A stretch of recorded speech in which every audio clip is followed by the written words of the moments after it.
নতুন বছরে আজ প্রথম পুজো।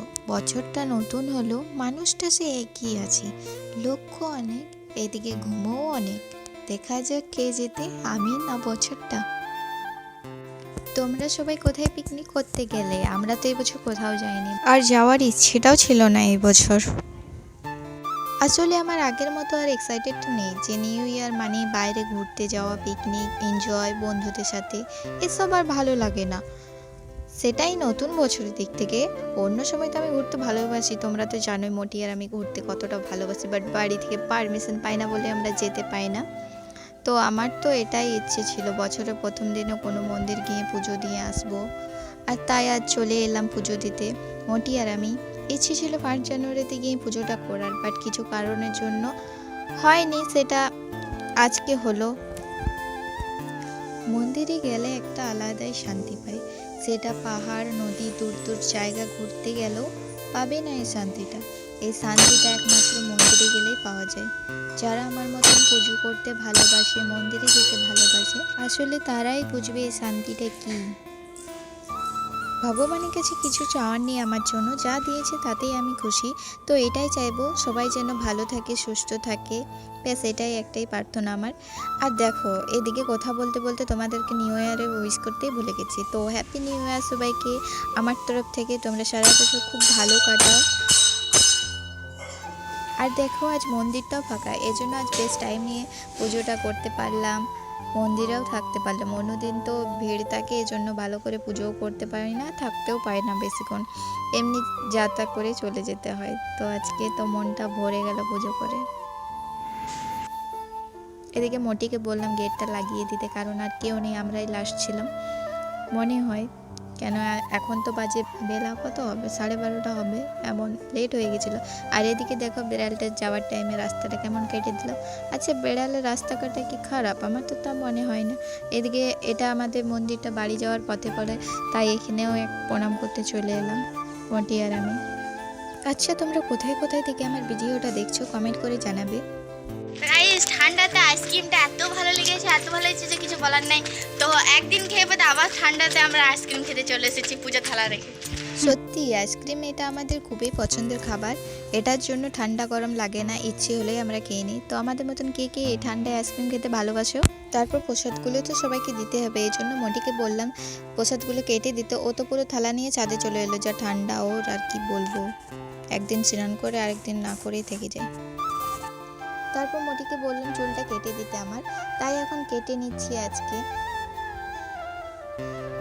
আজ কাটবো কাল কাটবে এই করে আর কাটাই হচ্ছে না। তারপর তো ওর স্কুল খুলে যাবে, স্কুল গেলে তো আরও কাটা হবে না। আর আমি পার্লারে যাই না, বাড়িতেই কেটে নিই, তাই আজ মোটিকে বললাম কেটে দিতেই হবে। সে মানে কতদিন থেকে যে তেল মারা হচ্ছে তার ঠিক নেই, তো ফাইনালি আজ কেটে দিল, আজ ওর টাইম হলো। তারপর তো আমাকে দেখে মোটিরও খ্যাপ উঠলো, তাই ওটাও কেটে দিলাম। সেই দেখে আরেকজনের খ্যাপ উঠলো, ওটা মোটিকেই বললাম কেটে দিতে, ছোটো তাই।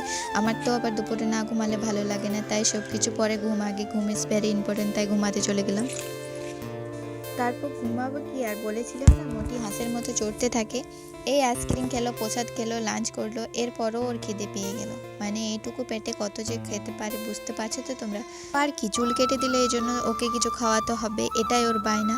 বলেছে পার্লারে গেলে তো সে টাকা দিতে হতো, তার থেকে আমাকে কিছু করে খাওয়াতো। চলো কি আর করা যাবে, কেটে দিয়েছে যখন খাওয়াতে তো হবেই।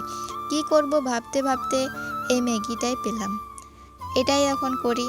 একটু বেশি করে করলাম, আরেকজন খাবে ওটা দিয়েছি, তাই তার সাথে আমিও খাবো, এজন্য একটু বেশি করে করলাম। তোমরা এটাকে কি বলো, ম্যাগি না পাস্তা? আমি তো ম্যাগি বলি, যাই হোক ম্যাগি পাস্তা এটা প্রায় হয়ে গেল। তো কেমন লাগছে দেখতে?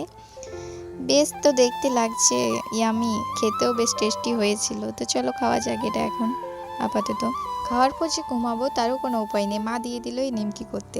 আসলে এটা আমাদেরকে অনেকদিন আগেই বলেছে, কিন্তু করতে পারিনি, তার জন্য আজ না ঘুমিয়ে এটাই করে দিলাম। আর বিকেল তো হতে এলো, এই জন্য ব্লগে কিন্তু তোমার নামটা হেভি আছে। মোটি নামটা কেমন আছে? অনেকেই সবাই বলছে বহুত ভালো আছে, আমাকে বলছি যারা দেখে। আসলে মানে কি বলবো, এত মানে রোগা হয়ে যাচ্ছে দিন দিন, এই জন্য মোটি মোটি বলে, যদি একটু শরীরটা লাগে এই জন্য আর কি মোটি বলা। তো এই তো মোটি এখন রুটি সেপে এটা করে নিয়ে তারপরে চাকুর সাহায্যে এটা কেটে নিচ্ছে নিমকির মতো আকার করে। তো এটাই যে সহজ, নিমকি করা খুবই সহজ, ভেরি ইজি। এটা বাড়িতেই খুব সহজেই তৈরি করতে পারবে। তো জেনে গেলে কি কি দরকার লাগে। তো এখন আপাতত মুঠি এগুলো কেটে নিচ্ছে, তারপর এগুলো তেল গরম করে ভাজা হবে। এই যে তেল দিয়ে দিলে এবারে এটা করা হবে। তেলটা গরম হয়ে গেলে এটা ছেড়ে দিতে হবে। তো এখন এটা লাল লাল করে ভেজে নিতে হবে যতক্ষণ পর্যন্ত লাল না হয়। তো প্রায় লাল তো হয়েই আসছে। তো এখন নিমকিটা প্রায় হয়ে গেছে, এটা এখন এবারে মানে তুলে নিতে হবে। তো এখন মোটিকে তুলে নিয়েছে, মোটিকে করছিল নিমকিটা, আমি তো ক্যামেরা করছিলাম।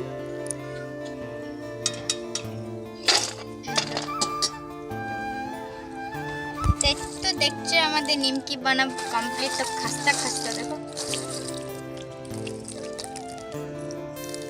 মানে কি বলবো, মোটামুটি পেয়েছে।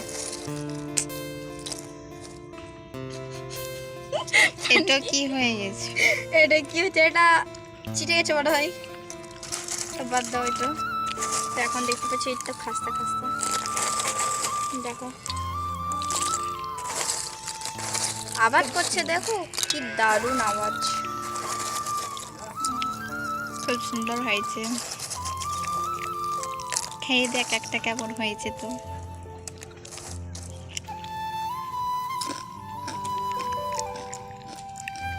কেমন? ভালো হয়েছে। দেখলে তো তোমরা কতটা ক্রাঞ্চি ছিল, তোমরা বাড়িতে ট্রাই করতে পারো এভাবে।